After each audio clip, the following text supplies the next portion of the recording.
J'écoutais hier une émission sur Europe 1, une soirée avec Alexis Lacroix.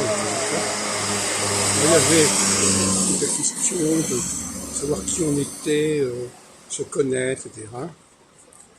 Mais à aucun moment ils ont dit il faut savoir à quel groupe on appartient. Toute la question est là. Se connaître, ça veut dire savoir à quel groupe on appartient, c'est-à-dire savoir qu'on fait partie d'un groupe donné, d'un ensemble donné. Se connaître sans aucune référence particulière, c'est n'importe quoi. Donc il faut arriver à se connecter avec un groupe avec lequel on partage un nombre de valeurs, de traits de caractère, de comportements, de capacités.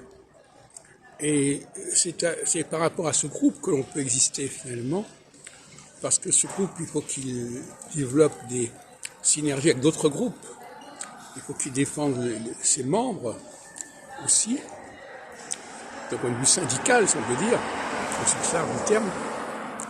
Et par conséquent, cette façon de présenter les choses en disant, voilà, je veux savoir qui je suis, non. Il faut savoir à quel groupe j'appartiens et pas qui je suis. C'est un faux questionnement. Alors il y a des groupes, c'est pas toujours facile de savoir à quel groupe on appartient. Il faut avoir une connaissance des différents groupes existants pour pouvoir déterminer quel est son propre groupe. Parfois c'est une évidence parce qu'il y a une question de couleur, une question de religion qui crée un surdéterminisme, mais il faut aller beaucoup plus loin que ça. Parce qu'au sein de chaque ensemble, il y a des sous-ensembles. Par exemple, dans la question juive, il y a les juifs qui sont immigrés et ceux qui ne le sont pas. Et ceux qui sont immigrés sont beaucoup mieux représentés que ceux qui ne le sont pas. Les juifs de souche française, à Paris, ça n'existe pas. Il n'y a pas de synagogue des juifs de souche française. Alors qu'il y a des synagogues de gens originaires d'Afrique du Nord ou de Pologne, etc. Et moi, j'avais remarqué ce phénomène quand je faisais partie de la commission de coordination des juifs laïcs, qu'il n'y avait pas de place pour les juifs d'Alsace ou d'Avignon.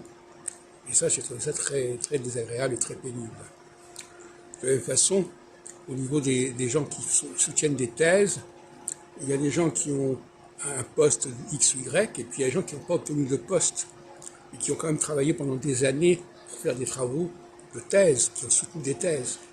Le fait de soutenir des thèses, notamment des thèses d'État, devrait donner des droits sociaux, ne serait-ce qu'à la retraite, et ça n'est pas le cas. La thèse d'État aujourd'hui, elle ne donne aucun droit. Elle donne le droit à un moment donné de se présenter pour un poste, et si on n'a pas ce poste-là, on n'a aucun bénéfice ou on n'a aucun avantage.